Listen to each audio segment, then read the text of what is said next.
Welcome to week 7. I'm glad you're still hanging in there. This last 2 weeks, I want you to spend most of your time working on your philosophy paper. And because of that, you see, the course reading is done. I'm exposing you to some different information to work on. And you only have 2 forums this week. One is verbal, and the other one is written. Let me tell you a story. When we were living down in South Africa, we homeschooled our kids. It worked better for us. And we'd done it before we left for Africa, so it wasn't a big transition. But, we had the standard stuff. And one of the women in our church down there was a school teacher. And she needed some story problems. And she and Diane were chatting about it at school. And Diane said, well, why don't you stop by the house and I'll pull out one of the math books I have and we'll take a look and see if we can transfer some of the story problems over into metric. And they did that. And when it was all finished, as Kim was looking at, this big, thick, major publisher math book, she said, wow, does every teacher in America have one of these? And Diane looked at her and said, no, every student in America has one of these.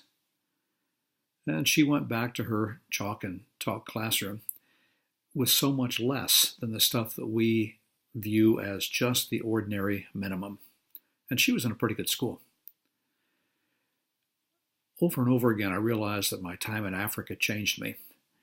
And if nothing else, it caused me to focus more on the needs of the learner, whether the learner was in my college or in my church, or as we're talking about here, the learners inside our classroom.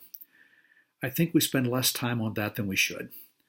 And I've suggested that you look at Knight, page 34. He's got all the components you might put into a paper. But see if you can make this thing into your own. This week's readings are all videos. I'm exposing you to a man named Geoffrey Canada. He's an amazing man who decided that something had to change. I just dropped in a 4th video. Watch it if you can. It's a 17-minute TED Talk on enough is enough. Our schools are failing us.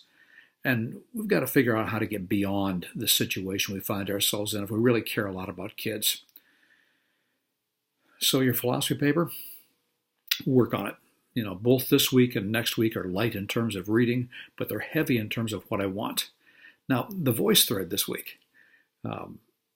If you came to my office and said, hey, I want to teach for you to be Summit University, I'd say, well, what's your philosophy of education? And trust me, I would not want you to read me a 20-page paper.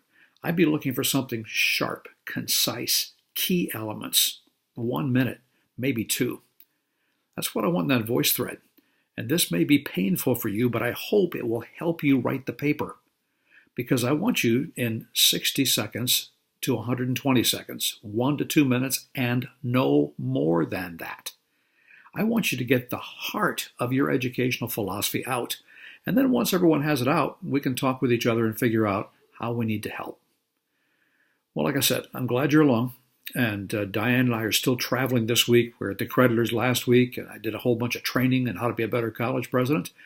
And cell phone's still the same. If you need me, call me, 570-877-3753. And you enjoy your week.